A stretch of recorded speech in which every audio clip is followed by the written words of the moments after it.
Yeah. For those of you. Today we're going to go ahead and talk about how to get abdominal muscles. Basically, believe it or not, you have a great set of abdominal muscles already. The key thing with the abdominals is that you need to lose enough body fat in order for you to be able to see them. So how do we accomplish that? Well, first of all, you have to go ahead and make sure that you're training, you're dieting, and you're taking the right supplementation. First of all, you need to follow a fat-burning diet. What's a fat-burning diet, you may ask?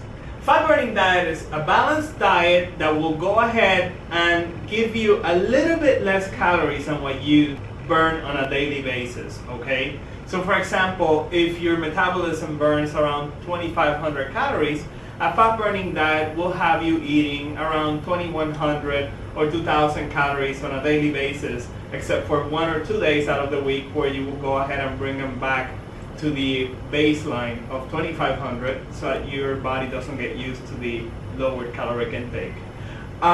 Basically, fat-burning diet is composed of 40% good carbohydrates, 40% proteins, and 20% fats. Now, the carbohydrates have to be complex carbs, such as brown rice, oatmeal, and sweet potatoes.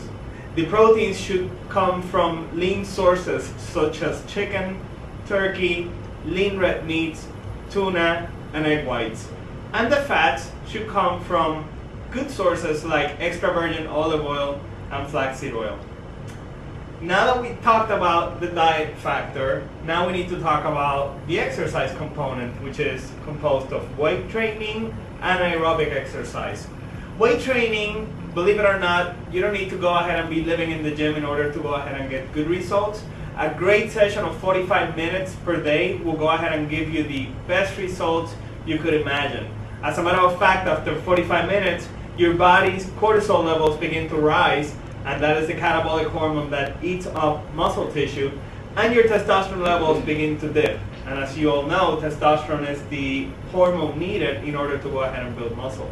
So you're best served by short, intense sessions of weight training.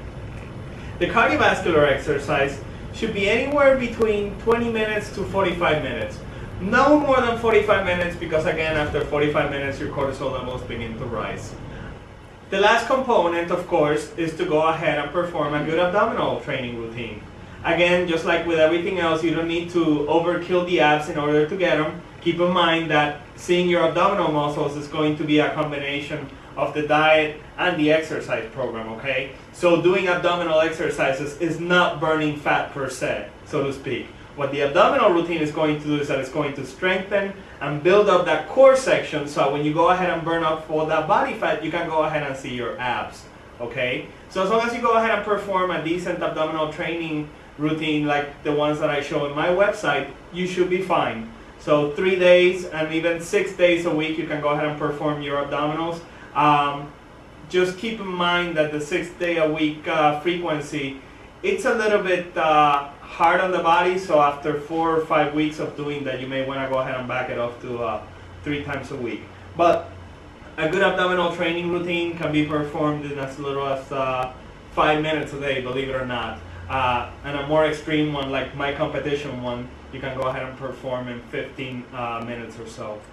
At any rate, that's about it. You know, in order to enhance your gains, the only thing I'll recommend is like a good fat burning product. There are many on the market. Right now I'm using a really good one by Labrada Nutrition called the Xhilar 8, and I like it because it gives me energy. It also makes your mood really nice. I mean, it makes you feel really good throughout the day, and it also cuts the cravings dramatically. So if you want to add that to your program, that's going to go ahead and make it more bearable for you to be in a calorie restricted diet. But other than that, there are no shortcuts to getting abs. It's really a matter of continuously applying yourself in the gym and in the kitchen. Like I say, basically the abs are built in the kitchen more so than in the gym, because without a good diet, you'll never be able to go ahead and see your abs. This is Hugo Rivera. I hope you enjoyed this video, and I'm signing out.